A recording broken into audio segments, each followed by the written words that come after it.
Siguiendo con la programación organizada por la Comisión Pro Corpus, ante la inminente celebración de la festividad del Santísimo Corpus Christi, abordamos en la tarde de hoy una mesa redonda para analizar y profundizar sobre el cuarto centenario del patronazgo de San Servando y San Germán en la diócesis de Cádiz y Ceuta.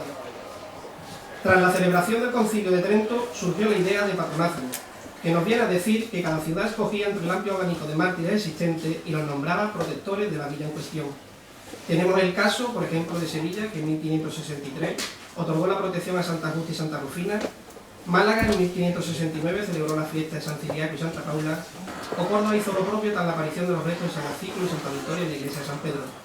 Pues bien, nuestra diócesis no se quedó atrás y así lo refrendó la bula del sumo pontífice Pablo V en 1619, coincidiendo el jubileo para el día de la fiesta de los santos patrones, el 23 de octubre, y con ello la declaración canónica de su patronato para la diócesis. Partiendo de estos antecedentes históricos, a modo de introducción, vamos a abordar diferentes cuestiones, tanto de índole histórico-artística como arqueológico-literaria, y su vinculación intrínseca con el pueblo de San Fernando, de lo que fue, es y será para la ciudad la presencia de los santos mártires San Servando y San Germán. Para ello nos acompaña en la tarde de hoy, siguiendo el orden dispuesto en la mesa, el reverendo padre don David Gutiérrez Domínguez, licenciado en Ciencias Religiosas y bachiller en Teología por la Facultad de Teología de Granada y máster en Patrimonio Cultural de la Iglesia por la Universidad Pontificia de Salamanca. En la actualidad es director de la pionera Escuela de Arte Sacro de nuestra diócesis, así como párroco de la parroquia de la Oliva de nuestra ciudad. Por otro lado, el doctor don José Juan Díaz Rodríguez, licenciado en Historia y doctor en Arqueología. En la actualidad es profesor de Arqueología en la Universidad de Cádiz, así como miembro en diferentes grupos de investigación de ámbito universitario y agente externo de la Comisión Municipal de Patrimonio del Excelentísimo Ayuntamiento de San Fernando. Y los señores don Carlos Rodríguez Fernando y don Juan José Maruri Niño, componente en la dirección del grupo El Huichi de Carlos, grupo asociativo creado y destinado en la divulgación de nuestra historia local, como así queda refrendado en las numerosas publicaciones que nos han ofrecido a lo largo de todos estos años, acercándonos a las peculiaridades y anécdotas históricas de nuestra querida isla. A todos muchas gracias y bienvenidos. En primer lugar, vamos a destinar unos 5 o 6 minutos para que cada uno de los contertulios aborde una cuestión planteada con el fin de asentar las bases del tema que nos convoca hoy. Tras ello, abriremos un turno de debate donde, lógicamente, los presentes podéis participar con cualquier duda, consulta o sugerencia que se plantee. Empezamos por la derecha, padre David, para hablarnos sobre la presencia de los santos patronos de la diócesis, desde el punto de vista histórico-artístico. Bueno, pues muy buenas noches a todos y muchas gracias, Ramón, por tu presentación. Y bueno, la verdad es que es un poquito complicado en 5 minutos decir todo lo que hay que decir, ¿no? Bueno, yo intentaré resumir en todo lo posible. Vamos a ver, empezamos un poco el estado de la cuestión que se viene escuchando desde hace mucho tiempo, que el culto de los patronos, que son unos desconocidos, que había que recuperarlo, que parece como que se va perdiendo esta tradición de los patronos. Bueno, no nos podemos asustar, porque si abordamos un poquito lo que ha sido la historia de los patronos, nos vamos a dar cuenta que ha tenido a lo largo de la historia altibajos. Es una constante en que tiene precisamente la devoción a los patronos de Cádiz, de su diócesis. Pero vamos a ver cómo precisamente cuando ha habido una época de esplendor en el culto de los patronos, se ha visto reflejado inmediatamente en impresionantes obras de arte, porque siempre suelo decir que la obra de arte detrás está la fe y la devoción de un pueblo, y lo vamos a ver precisamente en este caso de los patronos. Bien, los patronos de Cádiz, Servando y Germán lo encuadramos en el siglo III, que es cuando ellos nacen en el seno de una familia tradicionalmente, se dice que era una familia profundamente cristiana, su padre San Marcelo, su madre Santa Nona, y 10 hermanos más, todos ellos, según la tradición, murieron mártires. Ellos nacieron en Emérita Augusta, en lo que hoy actualmente es la ciudad de Mérida, y como digo, van a nacer en un contexto muy peculiar dentro de la historia del Imperio Romano, como es el siglo III. Ellos, según la tradición, van a formar parte de los ejércitos de Roma, de la Legión de Roma. Y como digo, ¿cuál es el contexto que hay detrás de esta historia de los santos patronos? Bueno, pues la época del Bajo Imperio Romano, en el que llevaba ya bastante tiempo sufriendo cómo los pueblos bárbaros habían atravesado las fronteras del Danubio y estaba haciendo peligrar el Imperio Romano. En medio de esta crisis tan fuerte en el imperio, pues varios emperadores, ellos van a tomar la táctica que para reforzar más el imperio, pues se van a volver en este sentido como muy conservadores y van a potenciar mucho pues los cultos paganos de Roma, eliminando todo aquello que estuviera en contra del poder establecido. En medio de este contexto, pues lógicamente tenemos al emperador Valeriano y a Diocleciano, que va a llevar a cabo pues las dos últimas grandes persecuciones del Imperio Romano contra los cristianos. Los cristianos se veían que eran enemigos del Estado, porque como un cristiano no podía compartir el culto a los dioses paganos, por lo tanto estaban en contra de Roma, entre otros factores, ¿no? Pero tengo que resumir para que lo entendáis un poquito. En medio de la persecución, los santos mártires Servando y Germán, en Emérita Augusta, van a sufrir una doble persecución, primero con Valeriano y posteriormente con Diocleciano. Con Valeriano únicamente sufrieron la cárcel, con Diocleciano van a consumar su vida con el martirio. Uno de los gobernadores de Emérita Augusta, Viator, él tenía que hacer, llevó a cabo en esa zona, ejecutando la persecución de Diocleciano, y él tiene que hacer un viaje a la Mauritania Tingitana, lo que hoy es Marruecos. Y tuvo la feliz idea, estaban los mártires encerrados en la cárcel, de decir, bueno, pues los vamos a llevar acompañando en este viaje con grilletes y cadenas, y con eso pues sufre un martirio, fijaros, desde Mérida, cruzando toda Extremadura, Sierra Morena, llegar a Sevilla y hasta la zona gaditana, ¿no? Donde tradicionalmente pues cogerían el barco en el gran puerto de Gades, en la Gades romana. Bueno, pues cuando llegan precisamente al destino, a este destino, pues estaban ya tan extenuados, estaban ya tan mal, que decidieron rematarlos. Y entonces, según la tradición, según la pasio de estos mártires, nos dicen que murieron degollados. Hay en otros casos en que dicen decapitados.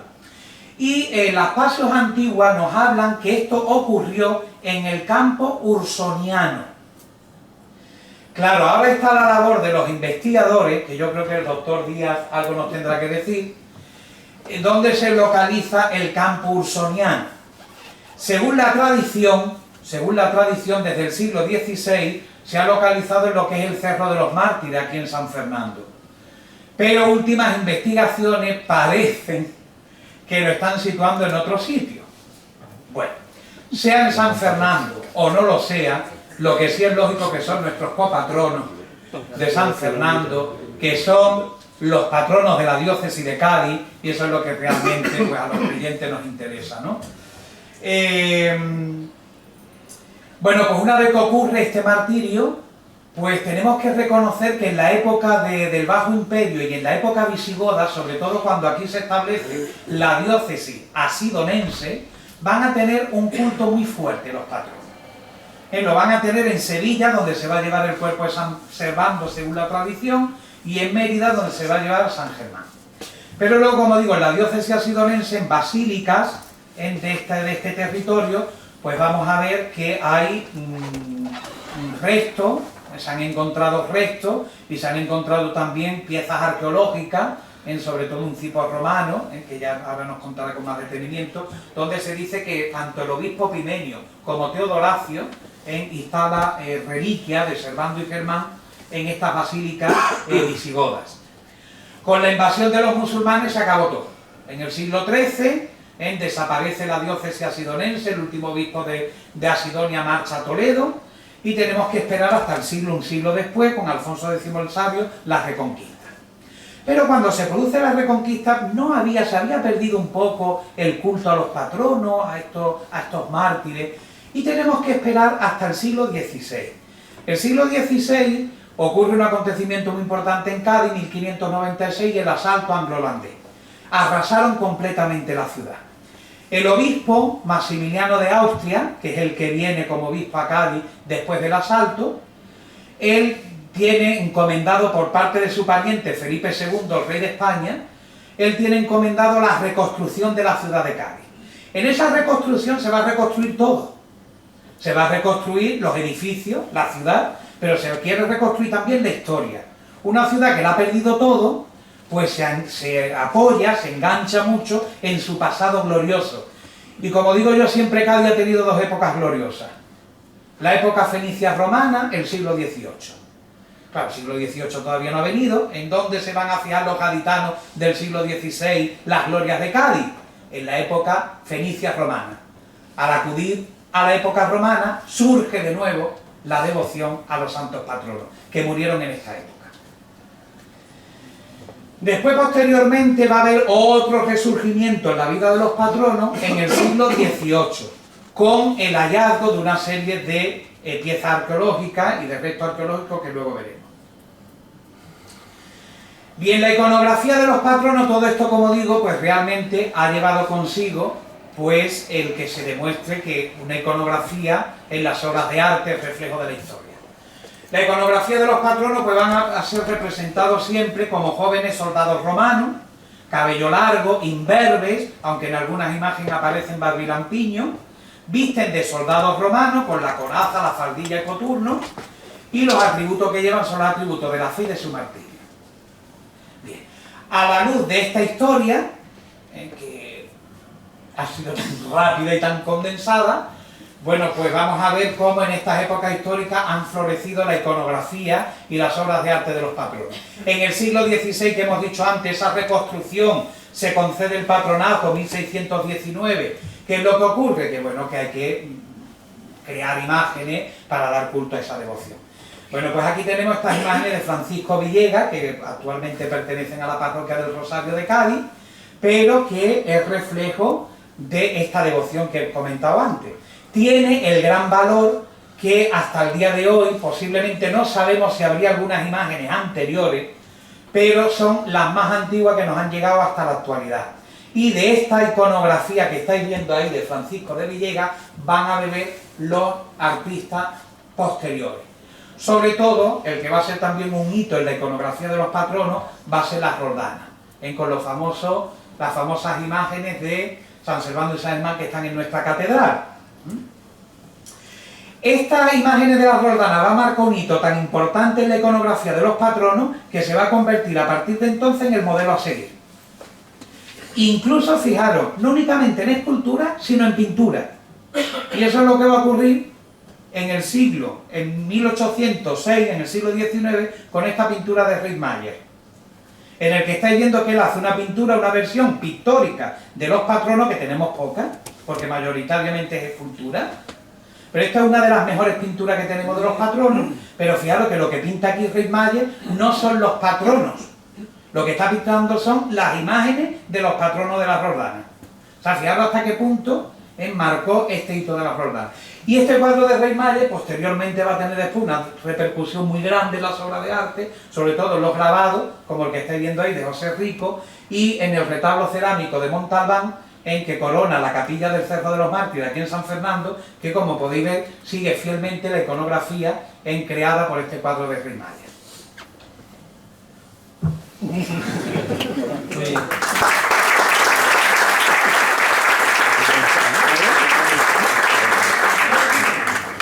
Bueno, desde la perspectiva arqueológico-literaria, desde mediados del siglo XVIII, se sucedieron una serie de hallazgos que, sin lugar a dudas, supuso un incentivo al culto de los santos patronos.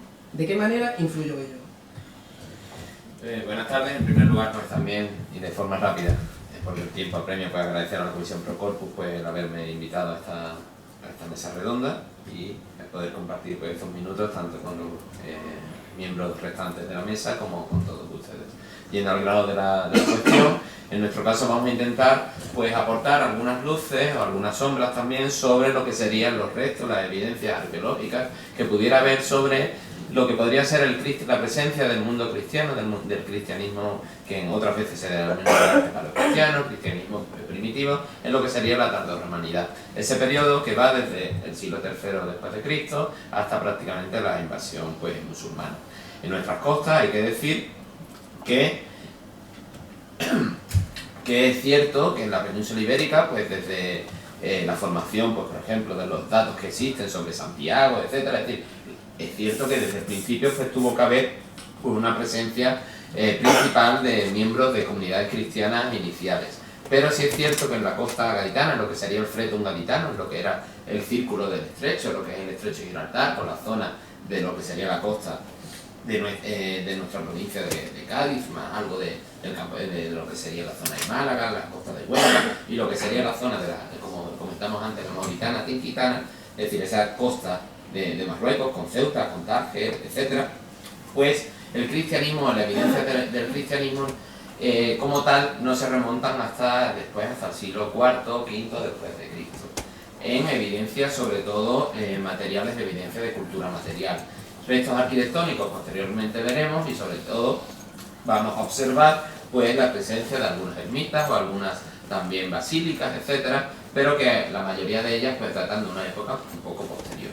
Aquí os pongo una serie de cronologías a tener en cuenta, que ya prácticamente están bien mencionadas, como son esas persecuciones durante el reinado de Diocleciano, como en los concilios, pues es curioso como en ese concilio de Elvira, pues no hay obispos en la zona, en la relación de obispos no hay un obispo asentado en la zona gaditana, como posteriormente, pues tanto con los edictos de Milán como de Tesalónica, termina lo que serían las persecuciones. ¿Pero por qué? Porque pasa a ser la religión del imperio, hay un cambio en la mentalidad y la religión oficial, a partir sobre todo ya de Teodosio, pues llega a ser la religión oficial del imperio, por lo cual se asume por parte de lo que sería el estamento público, ¿no? El estamento del poder gubernativo, pues asume y se abraza al cristianismo, y entonces a partir de ahí, pues las comunidades pues se abren y ya no hay un culto pues como las primeras comunidades cristianas, en las cuales era un culto interno,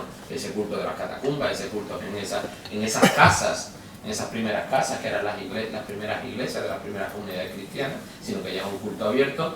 Y el término de basílica pues viene de Basileos, del rey, el antiguo término, ¿no?, de rey griego, y entonces esa basílica que en época romana pues era la administración de justicia, en este caso como término pasa a ser pues los primeros templos, y en este caso templos de culto cristiano. Y ahí va a haber una traslación, y muchas veces cuando documentamos, y eso se ve en los restos arqueológicos, cuando documentamos iglesias que son por ejemplo de época mozárabe, de época incluso o algo anterior, como de época visigoda, pues estamos viendo como hay un mantenimiento del culto, del lugar sacro como tal, pero hay restos arqueológicos de lo que serían templos antiguos, templos paganos, templos romanos, que posteriormente pues se transforman con una iconografía y sobre todo con una arquitectura diferenciadora, como va a ser pues, la de los primeros templos cristianos.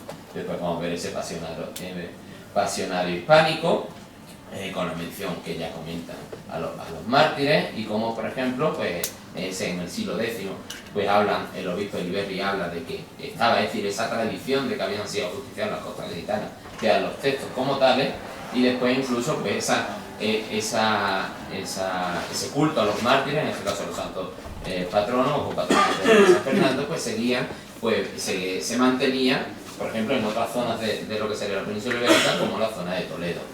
Es curioso, efectivamente, cómo con la conquista de Alfonso X el Sabio, pues en la consagración de la ciudad y la consagración de la diócesis, pues se hace la Santa Cruz, ya no se hacen los santos patronos. Quizás ahí también, no sé si, quizás puede ser, no soy en estos doctos la materia, pero quizás por el cambio que existe también ya en época casi medieval con respecto a los primeros cristianos, de no tanto un culto al mártir como tal, sino un culto a la reliquia del mártir, sino a la reliquia de Tierra Santa, en un momento en el que pues proliferan todos estos problemas que existen con lo que sería el mundo musulmán y todo lo que serían pues el tema de la conquista, ¿no?, de Jerusalén. Entonces en ese momento pues toman fervor pues lo que son las reliquias pues traídas desde Tierra Santa, más allá de las reliquias de los mártires, ¿no?, de otras épocas. En este caso, pues también hemos comentado el tema de la figura de Francisco de Lamadrid, que en el siglo XVII, pues, y lo estamos celebrando ahora, es el promotor para que esa bula papal llegue y se configure el patronazgo sobre la ciudad, posteriormente sobre la diócesis. Y hay que decir también, por qué no decirlo, que cuando se independiza esa isla de León de lo que sería futura ciudad de San Fernando, de lo que sería la ciudad de Cádiz, pues en ese intento de identificar, de tener un elemento identitario, diferenciador de la zona de la que se había segregada, pues ante lo que sería pues la peste y la invocación a San José, pues se obtiene esa bula también de 1800 en la que el patronazgo pasa a ser pues de San José sin perder el copatronazgo de los santos mártires. Viendo esto rápido, pues también hay que hablar de que no hay, aunque hay ese espacio, ¿no? Pues de los santos mártires, hablan de militares, hay algunos como Adolfo de Castro en el siglo XVIII que hablaba de que esos militares eran militares de Cristo, con lo cual podrían ser también, hay otra opción de que podrían ser eremitas, que podrían estar hablando, no tanto como una legión, porque es cierto que en el mundo tardo antiguo, aunque es cierto que, por ejemplo, empiezan lo que son los vándalos suevos y las invasiones, ¿no? De los vándalos, las racias que por ejemplo hacen los vándalos en esta zona de aquí, pues al final del siglo III no hay constatada como tal una legión en la zona de Mérida, con lo cual, bueno, pues ahí se empieza a ver algunas cuestiones que, bueno, que podrían ser discutibles, pero en todo caso también, bueno, pues forma parte de lo que sería la historia, ¿no? De cuando hay unos restos, que hay una evidencia que, bueno, que empiezan a aparecerse y que se va construyendo con una serie de datos, pues se va construyendo una historia, de cierta manera, bueno, pues, para dar, ¿no?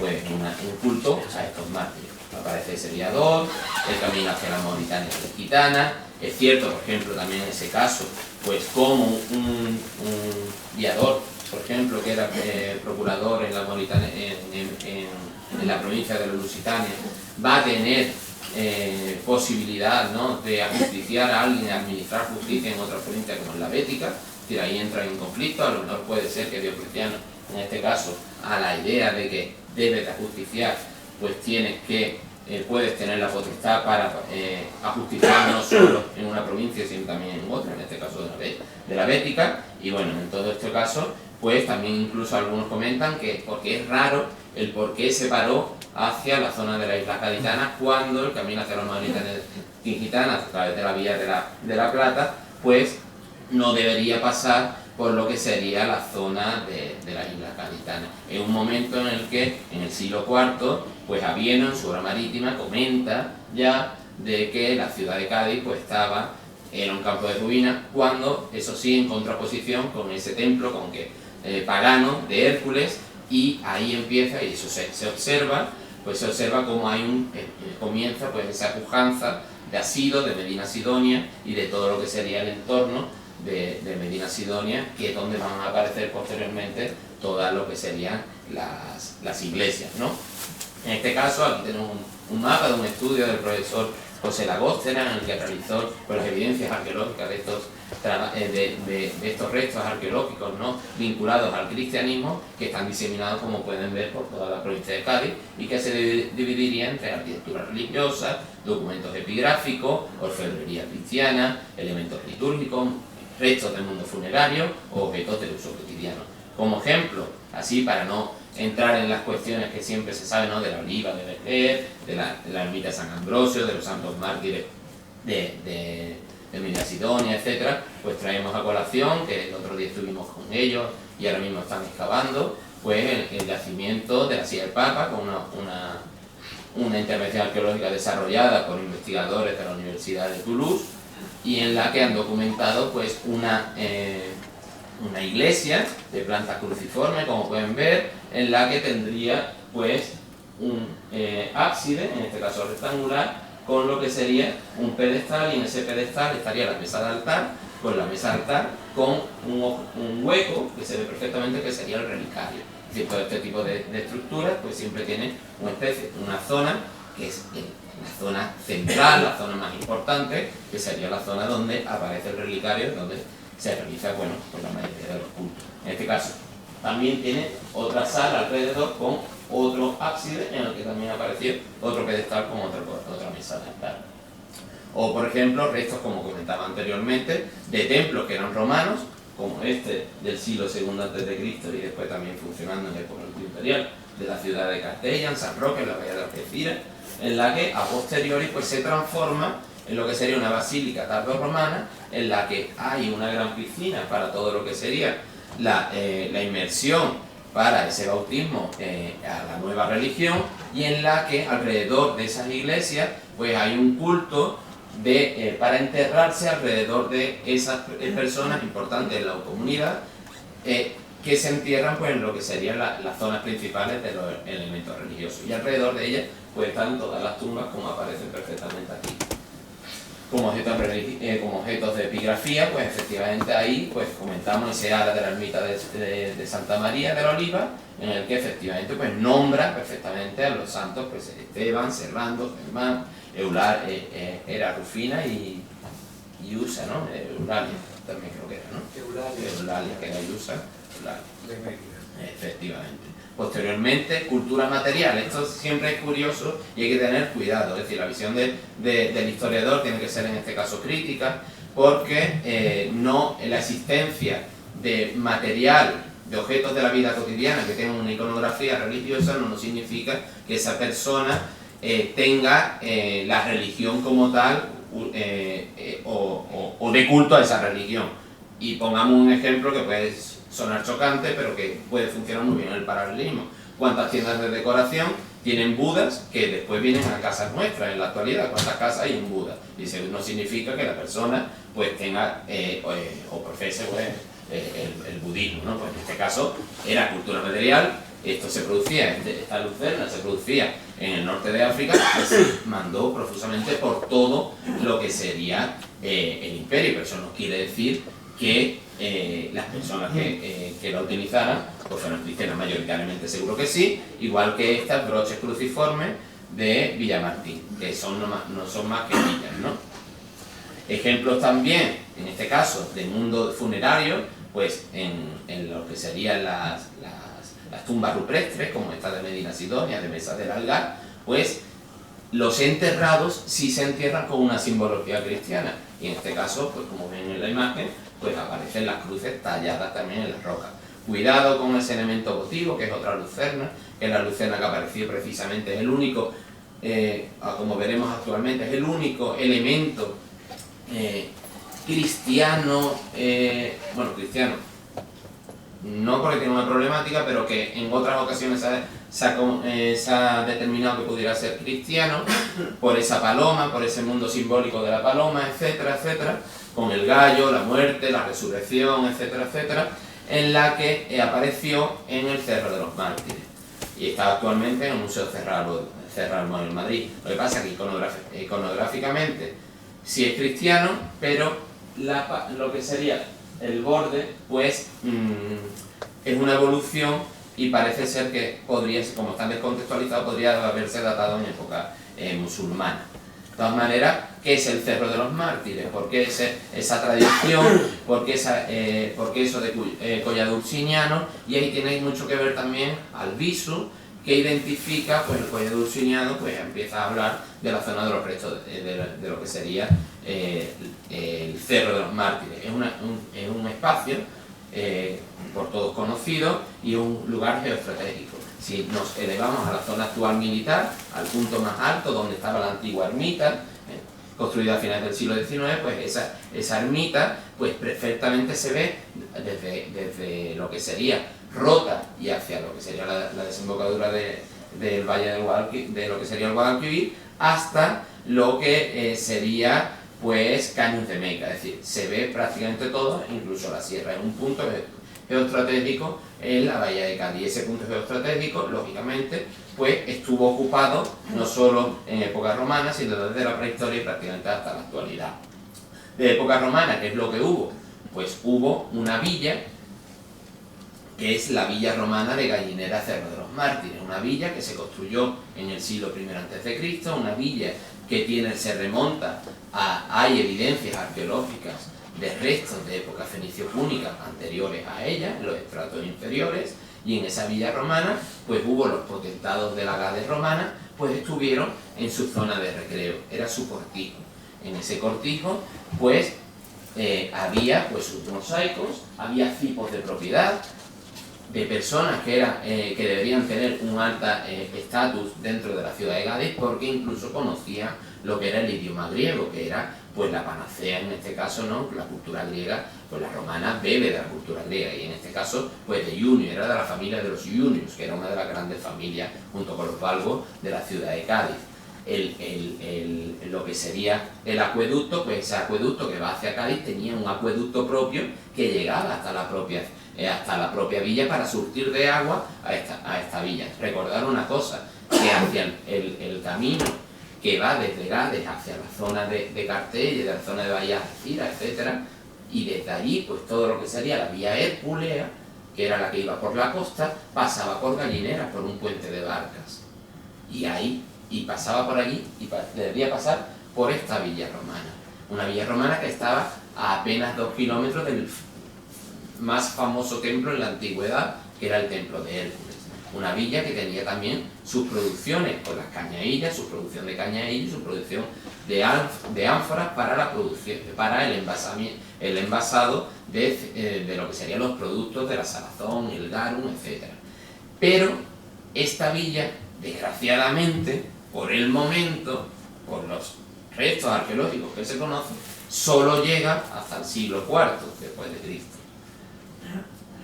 ¿Fueron San Servando y San Germán ajusticiados en una villa? Lo desconocemos. Seguramente no. Seguramente no. Los restos que aparecen, ¿por qué aparecen esos restos en la zona de la Janda, donde hay una gran profusión de ermitas, donde están esos epígrafes, donde dicen que estaban también, como ese de la Oliva, o en el de Alcalá de los Azules, donde hay reliquias? Pues quizás ahí pues sea el punto donde habría que buscar pues la búsqueda de ese martirio, de un lugar sacro, un lugar que posteriormente se convertiría en sacro por esa vía que va natural, que va desde lo que sería la zona de Jerez hasta el campo de Gibraltar, camino de la Mauritania. En todo caso, pues el Cerro de los Mártires sigue siendo un sitio de gran interés cultural, como ahora podemos ver, etnográfico y también arqueológico.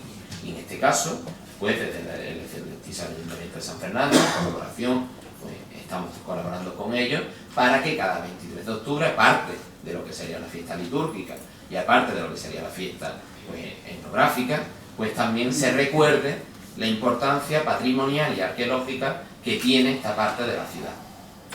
Y por ahora se están haciendo rutas arqueológicas, pero posteriormente, pues dentro de cuando se pueda en un futuro, pues se podrán desarrollar otra serie de actividades que pongan en valor pues todos estos restos patrimoniales y por qué no, pues también ese mito o realidad, ahí lo dejamos, que fue pues el ajusticiamiento de estos santos mártires en el llamado Collar Luciano. Ya, muchas gracias, perdón, por me pasé.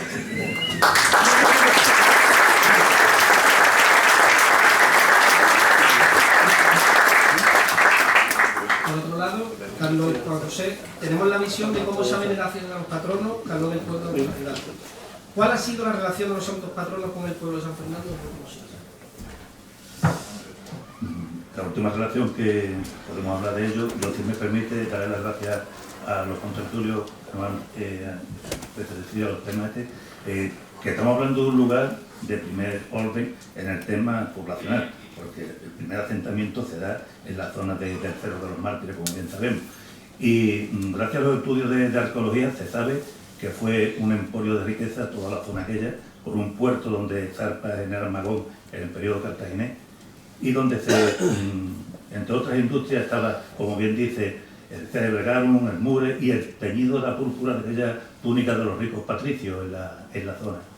Y quizás también se podría decir que el célebre viaducto romano, estas famosas galerías que horadan las entrañas de nuestra ciudad, podía venir desde la zona del Tempul, atravesar el célebre puente de Zuazo, el centro de la ciudad de Real, y llegar hasta el mismo cerro, y de ahí partía hacia Cádiz por la orilla del mar.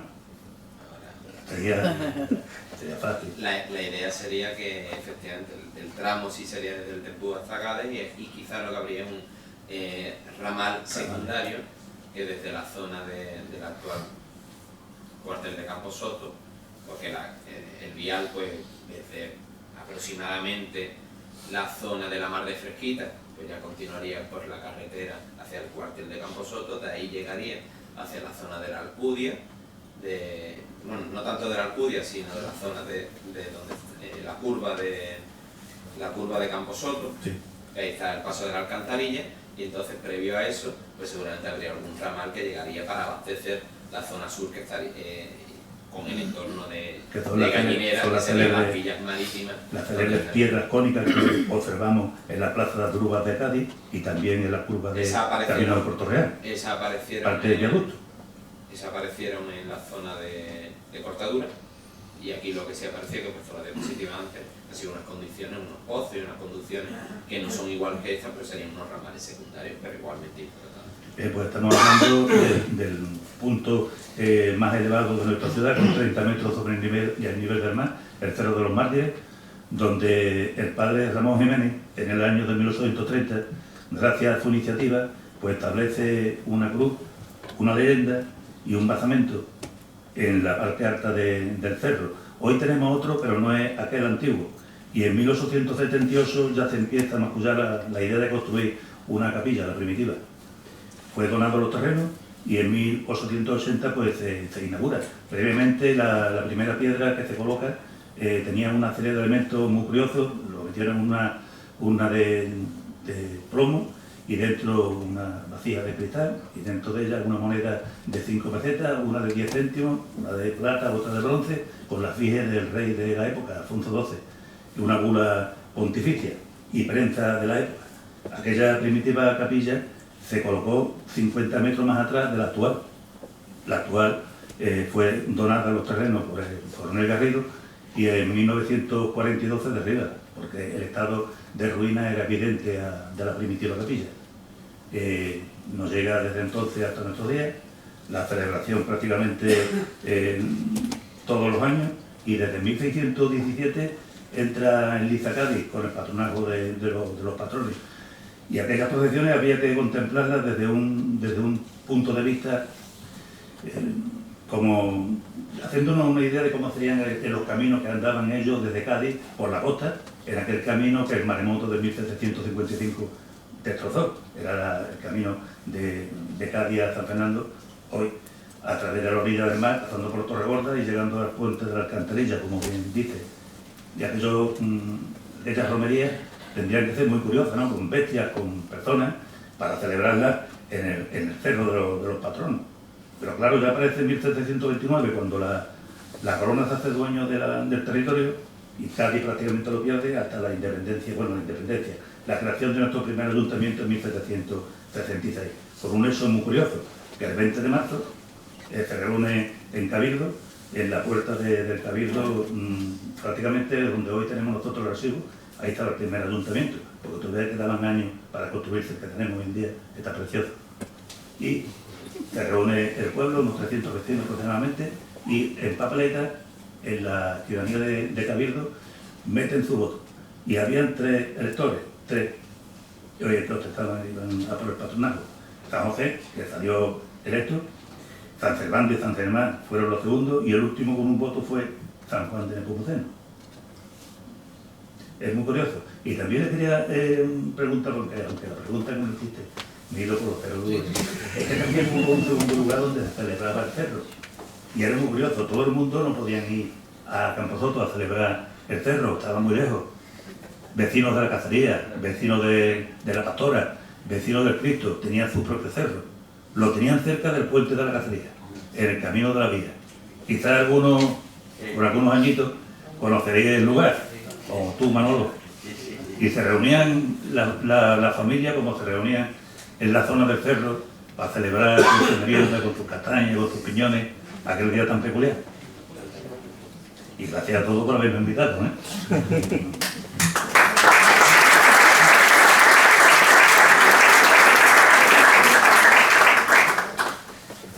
Hola, buenas tardes.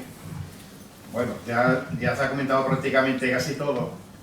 Y sí quiero hacer constancia que desde la creación de la primera ermita en 1860 es cuando realmente comienza la romería para nosotros. Cierto es, como ha comentado Juan y ellos anteriormente, aunque Cádiz celebraba aquí sus patronos, entendamos que San Fernando nunca perteneció a Cádiz. Cuando se hace la corona se hace cargo de esta tierra, ya nace con cierta independencia. No pertenecemos a Cádiz, sí políticamente al gobernador, como hace mucho hemos conocido a los gobernadores civiles, o ahora son delegados al gobierno. Eso sí pertenecía, pero no. El resto de ciudad, como en sí, decir que no hemos independizado de Cádiz, no. Pero ellos sí venían aquí a celebrar a los santos patronos, y se supone que nosotros también estaríamos celebrando la Bella Fesa. Pero en 1860 ya se crea en sí lo que es la romería del Cerro de los Mártires. Y bueno, leyenda o no leyenda, nosotros vamos a seguir diciendo de que en alguna parte tienen que estar. Sea Alcalá, sea Veje o seamos nosotros, en alguna parte tienen que estar, o por lo menos nos quedamos con la leyenda. Y bueno, una romería que, como decía con la pregunta, que no ha repercutido a San Fernando, pues hay que entender que desde 1860 anteriormente a la Segunda República, el Estado religioso era muy fuerte en la nación, y exceptuando los años aquellos de República, que se suspendieron casi todos, y sí entraron también los santos patronos, lógicamente, posteriormente también se le dio un auge muy importante a la festividad del Cerro. Y recordad que era, hasta el año 1999, era festivo local, independientemente de lo que hemos dicho antes, de San José, que era fiesta nacional. Nosotros teníamos la Virgen del Carmen y el Cerro. Aquellos días no se trabajaba, y los colegios incluso habían mitad por colegio por la mañana, y por la tarde daban libre para ir a la romería. Romería que a veces comenzaba en la iglesia del Carmen, partían desde la iglesia del Carmen, y otras veces, ya más posteriormente, y eso ya era moderno, desde la Plaza Rey ha salido la romería directamente hacia el Cerro, pasando por el Carmen y por San Servando y San Germán, y ya entraban los copatronos, entraban en la fiesta. Una romería que, como bien Juan comenta, parte de la ciudad no puede trasladarse, porque hay que pensar cómo eran aquellos caminos y aquellos terrenos, pero sí en el año 45, en 1945, ya se incluye el primer autobús para ir, pero no un autobús de línea como conocemos hoy, sino llenar un autobús y gente para el cerro, venir, llenar otro autobús y gente para el cerro.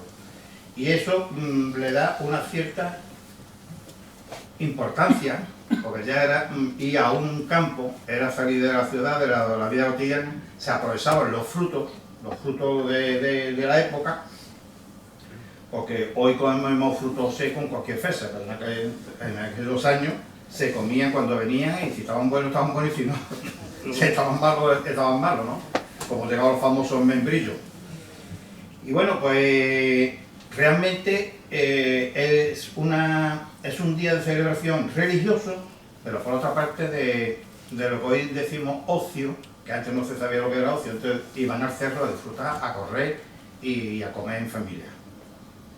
Cuando tú quieras decir.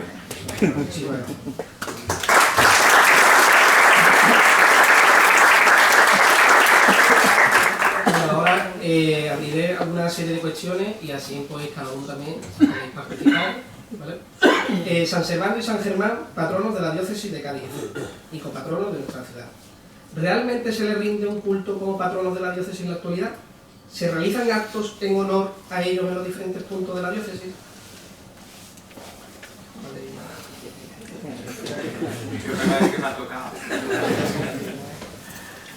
Vamos a ver, hoy actualmente el culto a los patronos se resume a la Hermandad de los Santos Patronos, que tiene su sede canónica en la catedral. Ellos organizan un triduo anterior a la fiesta y luego una misa solemne el día de la fiesta. Yo creo que eso es prácticamente a lo que se reduce la festividad de los patronos. Prácticamente, porque tenemos que contar también con un detalle, es que nuestra diócesis es muy particular.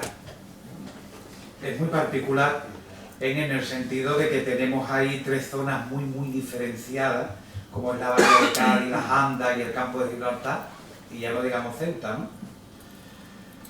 Entonces es verdad que la devoción a los patronos, bueno, yo puedo contar una anécdota. Yo mi primer destino de cura fue en San Roque, en el Campo de Gibraltar, y yo desde que me ordené de sacerdote, pues yo siempre cuando en la plegaria eucarística de la misa te dan posibilidad de nombrar a algún santo, yo siempre he nombrado a San Servando y San Germán, desde que me ordené de cura.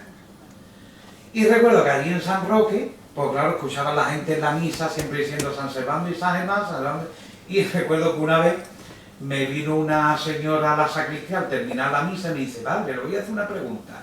¿Usted por qué nombra todos los días San Servando y San Germán? Esto es Cádiz. Y yo me quedé así. Y digo, bueno, pues mire, voy a hacer una obra de caridad con usted, enseñar al que no sabe. Y entonces le diré que es que San Servando y San Germán no únicamente son los patronos de Cádiz capital, sino son los patronos de la diócesis. Y que yo sepa, esto es provincia de Cádiz, aunque ellos quieren la 9ª provincia, pero bueno. San Roque es provincia de Cádiz y diócesis de Cádiz. Por lo tanto, son los patronos de San Roque también. Digo, a ver si algún día encargáis unas imágenes y las sacáis en procesión también por San Roque. O sea que me refiero en este sentido que es verdad que la característica también de nuestra diócesis, pues lógicamente el culto a los patronos es un poquito pobre. Yo creo que una de las cosas que podríamos potenciar en este 4º centenario es de realzar y que el día 23 de octubre en toda la diócesis entera se rezase el oficio de San Servando y San Germán, el misal propio, pero bueno, es un trabajo que hay que realizar. Y la verdad es que el día 23 queda muy pobre, ¿vale? Que el día 23 queda muy pobre solamente para recordar a los patronos, ¿no?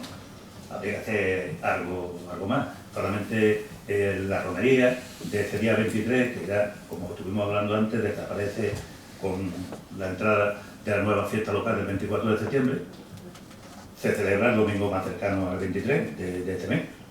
Y prácticamente se centra en eso, en la romería y en estos actos. Ya después de todo el año no nos acordamos de ello, ¿no? Bueno, yo creo que ahí lo que habría que potenciar un poco también es el culto, en la ermita del Cerro, ¿no? O sea, hay algunos pueblos nuestros que tienen como referencia Chiclana, por ejemplo, la ermita de Santa Ana, todos los martes una multitud de gente.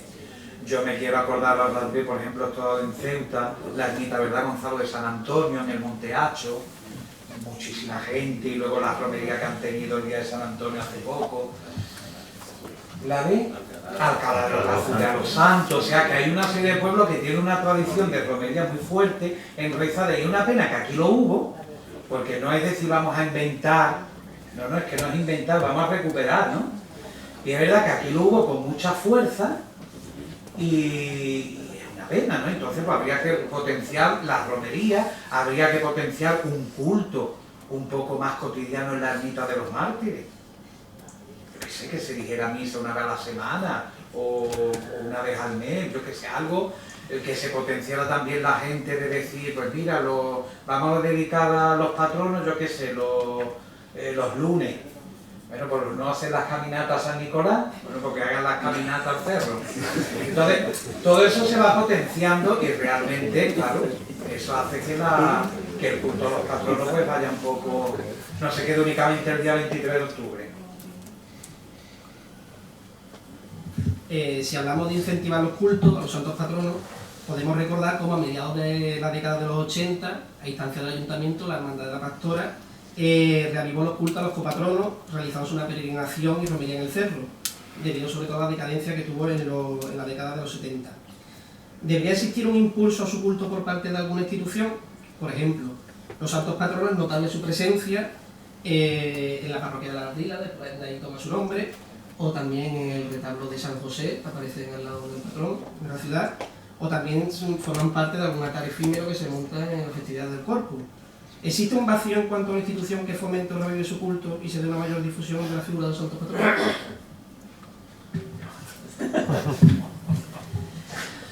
Hombre, en Cádiz hay una hermandad. No vamos a decir, aquí en San Fernando, el mundo cofrade, yo creo que no necesita más hermandades. No necesita más hermandades, hay hermandades suficientes para que el que tenga necesidad de desarrollar su vida cofrade, se integre en cualquier otro. Eso no quita de que se potencie desde cualquier tipo de entidad propia de la Iglesia, pues lo que sería el culto. Quizás se puede ser el arciprestazgo como tal, ya que la ciudad tiene un patronazgo, pues puede ser el arciprestazgo el que potencie ese culto a partir, igual que a lo mejor pues si hay una parroquia que lleva su nombre, pues también la puede llevar, pero que no, y después a partir de ese impulso del clero, pues prácticamente pues estamos ahí, el laicado, ¿no? Es decir, que somos los que al final es hacia los que también van dirigidos nuestra... Mira, yo creo que has dado un poquito en el clavo. Si debía de ser una institución, respetando lógicamente la hermandad de los patronos de Cádiz y los otros tipos de hermandades, pero no me estoy refiriendo ni de ninguna manera ni a los de aquí de San Fernando ni de otros, sino que los que me conocen del seminario, yo lo he dicho siempre. Digo, a mí nunca me ha gustado que las patronas y los patronos tengan hermandad. Una cosa personal, ¿eh? No me ha gustado. Porque yo pienso que el rango que tiene que tener un patrón y una patrona es que tiene que ser de todos. Si ya es el titular de una hermandad, ya es la hermandad, ya no el patrón. Ya es la imagen de la hermandad. Entonces, yo pienso que, hombre, nos vamos ahora a quitar la hermandad del Carmen, ni muchísimo menos, y la hermandad de San José, ¿no? Pero que, por ejemplo, con la imagen de estos de los patronos, pues debía de ser una cosa a nivel de la iglesia local. Yo no estoy de acuerdo con que fuera una hermandad de los santos patronos. No, ya hablo sobre ese argumento, sobre reanimar lo que es el culto. Sí. Moderador, me gustaría que esta pregunta se la lanzara al público, porque sí, veo a dos personas que están muy doctas en este asunto. No, si el público quiere intervenir puede levantar la mano y pronunciarse sobre el Hola, yo soy el párroco del Buen Pastor y el padre Adolfo, que ayudó a esa reconstrucción que me imagino que habéis dicho de la pastora, pero que comandó él con un montón de instituciones de la ciudad muy variadas en la última, en el 82, después de no solo hacerlo desde la parroquia del Buen Pastor, sino aglutinando a otras asociaciones de toda la ciudad, como bien decís, o sea, no era una cosa particular, de gente joven, movimiento de scout, algunas hermandades, pero todo el mundo apoyando también, digamos, como esa causa común, ¿no? En la actualidad, por lo que decía, lleva la ermita cerrada 4 años y medio, porque ha habido unas grietas, unos desplazamientos que en principio tanto el obispado como el ayuntamiento diagnosticaban como una posibilidad de corrimiento, digamos, de toda la tierra o de una disolución del fundamento de la iglesia. Por otra parte, ha aparecido, bueno, porque se hizo con muy buena voluntad la ermita, pero con muy malos materiales, ¿no? Ha salido la cubierta, está absolutamente vencida, tenía una especie de cincho de hierro que actualmente no, vamos, se disuelve con los dedos, ¿no?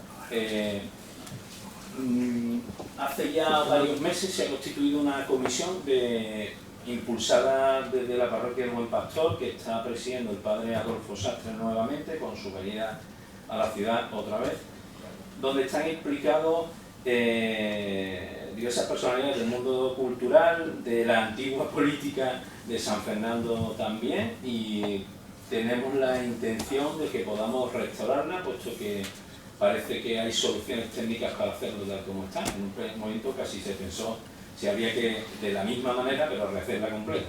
Parece que se puede hacer. Los políticos, justo el día antes de que empezase la campaña electoral, se reunieron diciendo que sí iban a ayudar a una cuestión. La alcaldesa electa nuevamente también se comprometió a la ayuda y lo hemos pasado estos informes, de los cuales ya hay informes arquitectónicos y de técnicos y tal, para hacerlo.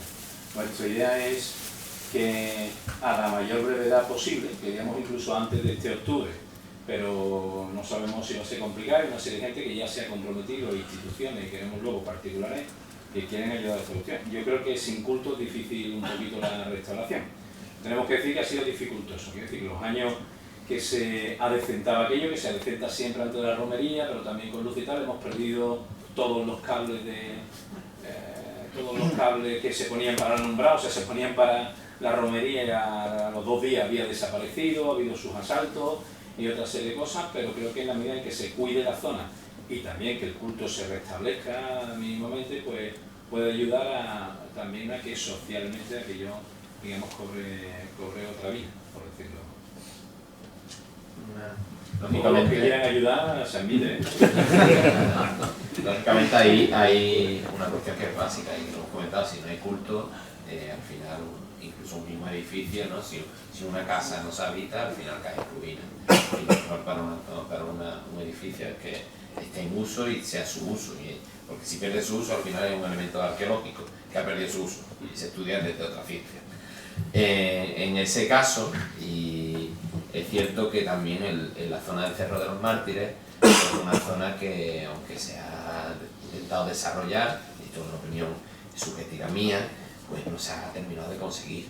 No se ha terminado de conseguir, y es una zona en la que podría potenciarse. Aquí, el que los fines de semana se mueve en San Fernando y sale de la ciudad, ve perfectamente como decenas y decenas de familias pasan su jornada festiva de domingo y la pasan no en el Cerro de los Mártires, la pasan en el Parque del Oeste.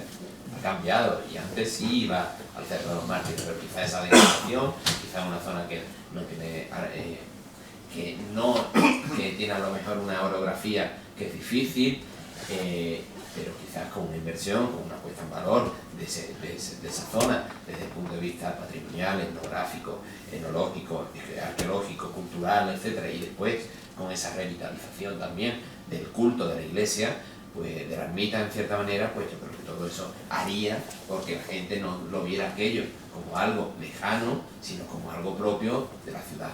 En este caso, pues todo eso sumaría para que el día 23, pues si fuera una zona, la antigua romería, y algo pues mucho más importante de lo que realmente es.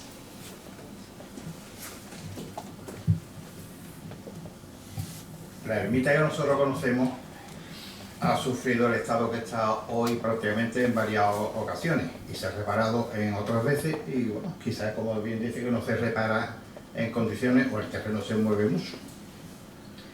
Pero en los años 60 se llevó varios años cerrada. Sirvió de escuela para los colonos de Gallinera, y sirvió también para entonces, cuando era el CIR, el cuartel de instrucción de recluta número 16 en Camposoto. Ahí se decía misa, no sé por qué sería, pero los militares decían misa ahí en una época. Sí que es verdad que el abandono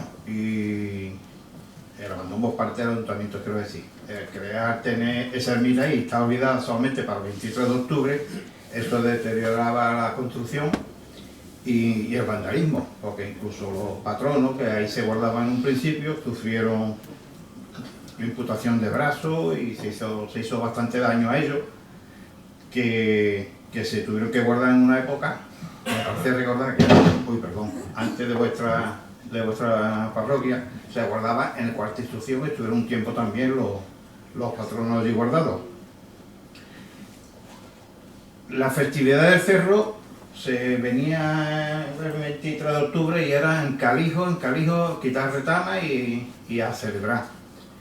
Al principio se decía que costaba dinero, pero en los años 90 recuerdo que siendo zapata de fiesta, llegó durante varios años, y no estoy diciendo Zapata por hacerle propaganda al hombre, pero sí que es verdad que gestionó bien aquello, y en aquellos años ganaba el ayuntamiento dinero con la celebración del cerro. Ya se vendían, se alquilaba el terreno bastante, porque llegó a hacer muy constante los puestos de venta, las festividades, los bailes, todo. El ayuntamiento ponía su caseta municipal, y ahí estuvo durante unos años cerrada posteriormente. Los años 70, en los 80 y tanto, la cosa no funcionó y el cerro quedó para ciertas familias que se acudía allí por costumbre, pero punto. La asociación de vecinos de vosotros mismos como parroquia, los amigos del caballo, las salineras, no sé, muchísimas asociaciones apostaron por aquello y vino otra vez para arriba. Pero fijaros que la festividad ha sido un declive. Ha habido años de bonanza, años de caída, totalmente, que como he dicho antes, en 1860 era la primera romería y en 1895 ya se decía que no se celebraba el cerro, la romería, como en años anteriores, que ya venía en decadencia. Como en aquella época no estábamos ninguno, nos tenemos que creer y conocer la historia por la prensa y por el ayuntamiento. Pues curiosamente la prensa siempre hablaba de que las clases pudientes bebían vino de Jerez o de San Lucas y los pobres de Chiclana, o el vino Peleón. Y no quiero decir con eso que yo soy de vino Chiclana. Bueno, pero eso yo he dicho que como no estábamos, nos creemos lo que dice la prensa. Pero eso, que ha tenido una época que venía arriba la fiesta y ya en el 68, cuando prácticamente se traslada la fiesta, la celebración al primer domingo siguiente, ahí ya empieza otra vez el mirador de San Fernando a decir qué pasa con la fiesta, que la vamos a perder. Y bueno, es verdad que ha tenido una época muy buena y otra época ha dejado totalmente de la mano del ayuntamiento, que gracias a lo que hizo a las asociaciones y a quienes están empeñados en mantenerla, y yo soy asiduo de ella. Yo por tradición sigo yendo allí el día 23. Yo creo que el cerro está marcado en eso mismo, tener años de bonanza y años de crisis. Agradezco sobre todo su aportación, porque es más, la traía incluida, porque pienso que la rehabilitación no se debe quedar ahí, sino la pieza fundamental de todo ello y la premisa primordial es el culto. Pienso que la rehabilitación está, o sea, es la base de todo, pero que no se debe de perder el norte, en el sentido de que el culto, para que no ocurra esos periodos de alzas y bajas, ¿vale? Bueno, al igual que ocurre en otras localidades, por ejemplo en Cádiz, este año, debido al 125 aniversario de la beatificación del beato Fray Diego José de Cádiz, sale este año en procesión en el Santísimo Corpus Christi. ¿Sería justificada la presencia de los santos patronos, que a su vez son copatronos de San Fernando, en el cortejo del Corpus Christi? De San Fernando. Sí. Me mojo yo, pues como mi pregunta va a ser después hacia usted, pues mejor así. ¿Qué se celebra en el Corpus? Mi pregunta. ¿La patrona tiene algo que ver con el Corpus? ¿San José tiene algo que ver con el Corpus? ¿Tener más pasos en un Corpus engrandece lo que es el sentido litúrgico de la celebración del Corpus? Es decir, por tener más pasos, va a haber algo más. Ese paso, esa inclusión de ese paso, tiene algo que ver con lo que sería la festividad que estamos celebrando. Son preguntas que muchas veces nos ponemos a que la idea es cuanto más mejor, y si hay una banda, y si hay no sé cuánto, pero al final pasa el patrón, pasa la patrona, y a lo mejor pues lo que realmente importa, que es lo que va detrás, pues ya eso pierde el protagonismo. No lo sé. Si se da con un sentido catequético y lo tiene, pues quizás sí. Pero si la pregunta es que en la festividad del Corpus un patrón, o una patrona, un copatrón, o un santo, por una efeméride, tiene un sentido litúrgico, catequético, de plasmación en una procesión eucarística, pues que sí, si no, pero que no. Bueno, vamos a ver si puedo contestar a esas preguntas. ¿Dudas? Vamos a ver. El tema, para comprender el tema de los pasos, porque esto, bueno, no únicamente ocurre en Cádiz, aquí en San Fernando, sino en varios sitios, ¿no? bueno, hay que conocer un poquito la historia del Corpus. El Corpus como tal, como fiesta litúrgica, nace en el siglo XIII, con el Papa Urbano IV, con su bula que establece el tema de la celebración del Corpus Christi, que efectivamente, ¿qué celebramos? Bueno, pues celebramos el misterio de la transubstanciación, en cómo el Señor instituye la Eucaristía y por las palabras del sacerdote, lo que era antes pan y vino se convierten en el cuerpo y en la sangre del Señor. Bien, esa evolución del Corpus en el siglo XIII llega a su culmen, por así decirlo, en su manifestación exterior, que es la procesión, llega en el siglo XVI. En el siglo XVI, ¿qué es lo que ocurre? Bueno, pues ocurre en el seno de la Iglesia que ocurre la Reforma Protestante. La Reforma Protestante pues hizo que se pusiera en cuestión o en duda muchos dogmas de la Iglesia, en que se tenían por tal, y que son como tal, ¿no?, para nosotros los católicos. Uno de ellos que los protestantes dice que el Señor está presente en la Eucaristía mientras se está celebrando la misa, porque ellos tienen también su misa, los protestantes, y una vez que termina la misa el Señor se quita del medio. Por lo tanto, ellos no tienen ni posibilidad de poner al Señor en la custodia, ni sagrario, ni nada de eso. Otra de las cosas que criticaban también los protestantes era que no creían en el culto de los santos, no creía que la comunión de los santos, que es otra de las verdades de nuestra fe. Entonces, claro, todo eso, la Iglesia Católica, la contrarreforma, pues lo que hace es ensalzar lo que los protestantes ponían en duda o negaban. Entonces, claro, ¿se niega la presencia de Cristo después de haber celebrado la misa? Bueno, pues yo lo voy a sacar, y lo voy a sacar en unas custodias, que las custodias se construyeron en aquella época, de Arce y de todos los grandes orfebres que construyeron custodias. Luego, el sentido de lo de los santos, bueno, pues está un poco, pues por eso el remarcar en que se dudaba sobre el tema de los santos, pues la presencia de los santos. Pero, sobre todo la catequesis, lo que hay detrás de eso, lo que pasa es que esto muchas veces la gente no lo conoce, pero ni los curas, porque los curas muchas veces porque están las dos partes, ¿no? El cofrade que quiere sacar un montón de pasitos, y es que no se trata de sacar un montón de pasitos, y los curas, que eso va a distraer, que lo importante es el Santísimo, no distrae tampoco el Santísimo. ¿Cuál es realmente, o sea, el sentido que la Iglesia le ha dado siempre a este tema?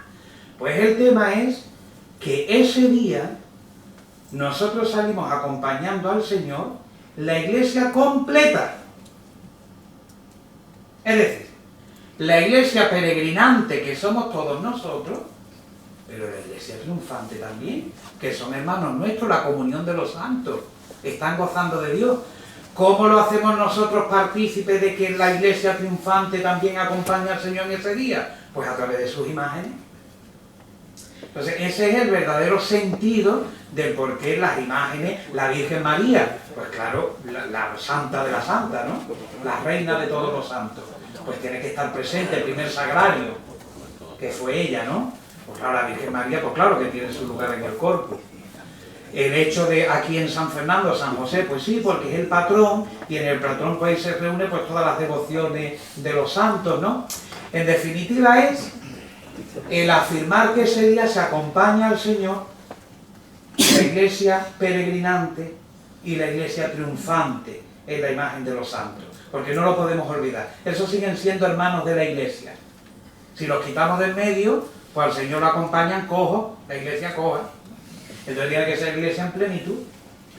Entonces realmente esa es la idea, ¿no? Que esto lógicamente lleva pues a su culmen en el barroco, ¿no? Porque toda la procesión del Corpus se va barroquizando. En el siglo XVII también era una muestra de la sociedad. La sociedad, los estamentos iban en la procesión del Corpus y era un espejo de la sociedad, ¿no? Y de la sociedad civil y religiosa, la Iglesia peregrinante y triunfante. Y como siempre suelo decir que nuestra Andalucía eterna es barroca, desde antes del barroco y hasta que llegue el fin del mundo, pues por eso realmente nos gusta que la procesión del Corpus vaya acompañado, pero sobre todo que tenemos que conocer ese sentido.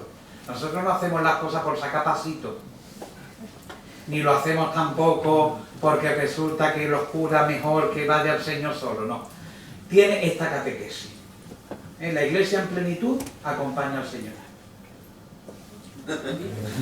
También hay que recordar...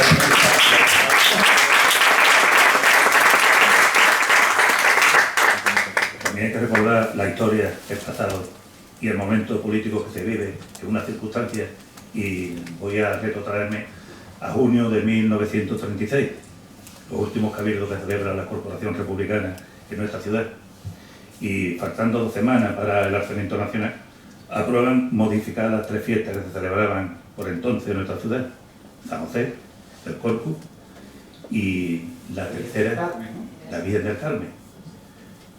Acuerdan el 14 de abril, advenimiento de la Segunda República, en sustitución de aquella. El 16 de febrero, las últimas elecciones del 36, y el 4 de octubre, el nacimiento de Fermín Galán. Ninguna se celebraron. Y hay que recordar también el pasado. Mira, yo estoy de acuerdo, yo no sé si cabe otro paso más en el corpus o hay día libre en el calendario para que salga otro paso más a la calle. Pero sí estoy de acuerdo con lo que bien ha comentado él, más bien parece una fiesta social que corpus en sí. Y no olvidemos que aparte de lo civil, de la parte judicial, está la militar. Y la militar, durante el siglo, y siempre salvando el tiempo de la República,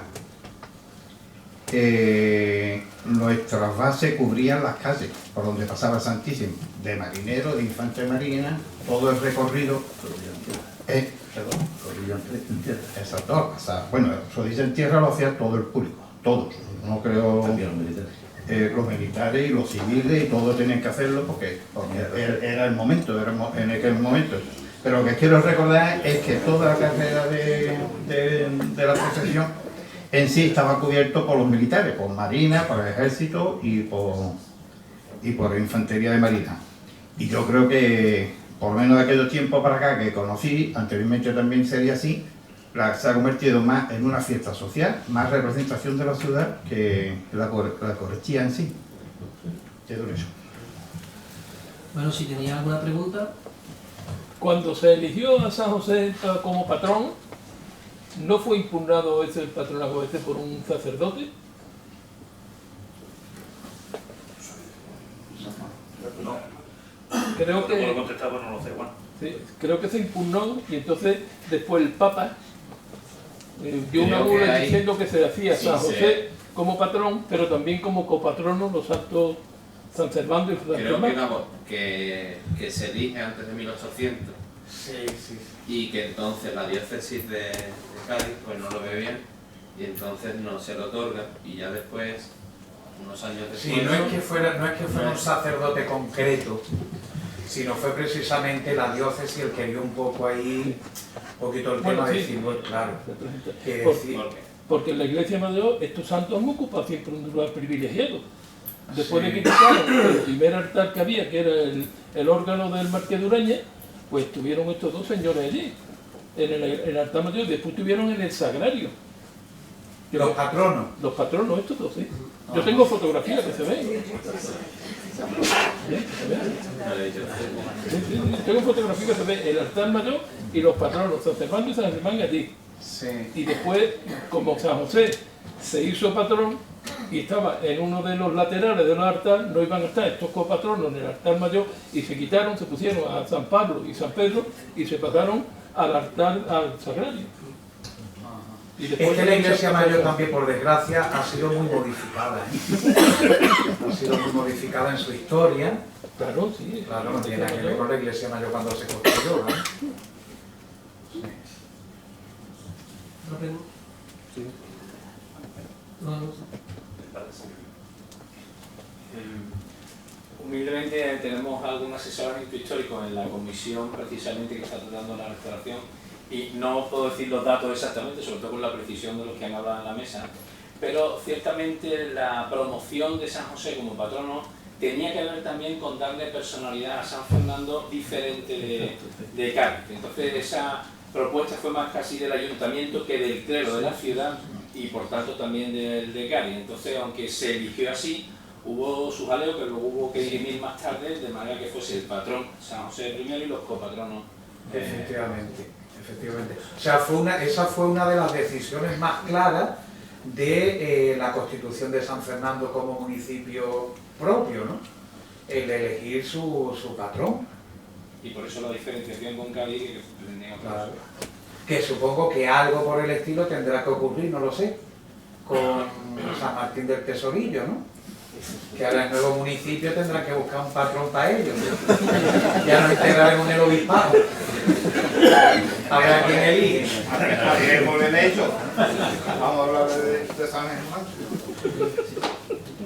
Bueno, yo me imagino que más o menos la mayoría de las personas que están aquí saben que yo soy concejala de fiestas y tradiciones, por lo que desde la Concejalía de Fiestas se organiza la celebración del Día del Cerro todos los años. Llevo 3 años, desde el primer momento me puse en contacto tanto con Silvio, con el grupo de Buen Pastor, donde están los patronos, con las asociaciones de vecinos, que sabéis son 3 las que forman parte de esta festividad. Yo he encontrado una fiesta como poco definida. A los patronos los acompañaba la Virgen del Carmen, este año ya no los ha acompañado. Los acompañaba una banda de música y ya este año no han querido tampoco los vecinos que sea así, sino que sea el coro que acompañaba antes a los pagos. Yo creo que es una fiesta que como que ahora mismo está en un momento que no encuentran su identidad. Le falta, por supuesto, la apertura de la ermita. Yo creo que en el momento que tengamos esa apertura, que tal como ha dicho Silvio, hay una comisión que se ha reunido con la alcaldesa, estamos totalmente de acuerdo con la restauración y ayudar la restauración desde el ayuntamiento en todo lo que podamos, porque no es algo del ayuntamiento, es algo que tenemos que hacer desde la diócesis de Cádiz, con el cipreste, es con el que tenemos que hacer esta restauración. Yo creo que poco a poco, si conseguimos dar un poco de identidad, recuperar esta apertura de la ermita, incluso el culto, como estáis comentando, el cerro puede que vuelva a tomar un poco de identidad. Desde el ayuntamiento, desde mi concejalía, lo estamos intentando. Cada año sacamos un cartel, que aunque parezca una tontería, pero lo cuidamos muchísimo, para que tenga un cartel lo más atractivo posible. Con las visitas que estamos haciendo arqueológicas que él dirige, creo que atraemos a un público que de otra forma no se iba a acercar a hacerlo para nada, porque bueno, las costumbres van cambiando y ya nos llama mucho la atención ir allí a comer castaña, ¿no? Y nueces, pero yo creo que poco a poco le podemos dar a esa tradición que no queremos que se pierda, que aunque los tiempos vayan cambiando, pero desde el ayuntamiento estamos intentando que recuperarla un poco. Hay cosas que no vamos a recuperar porque son irrecuperables, pero sí es verdad, también tenemos todos los años talleres para niños, que creemos que si ese día, que es algo que también tengo pendiente con él, que este año a ver si lo podemos retomar, en lo que estuvimos trabajando, si este año lo podemos hacer, pues quizás poco a poco vayamos recuperando esa fiesta que de verdad que es importante para un sector de la ciudad, no para otros ya no es tan importante, pero hay un grupo de personas que están muy interesadas en que esa fiesta se recupere y desde luego desde el ayuntamiento lo vamos a intentar, vamos a seguir trabajando para que sea así. Muchas gracias. No, que me ha ido. Bueno, pues damos por clausurada la mesa redonda, agradeceros a todos vuestra participación, a los asistentes, y emplazaros para mañana miércoles en la capilla de San José de la Adoración Perpetua, que tendrá lugar la lectura eucarística continuada a partir de las 7 de la tarde. Muchas gracias y buenas noches.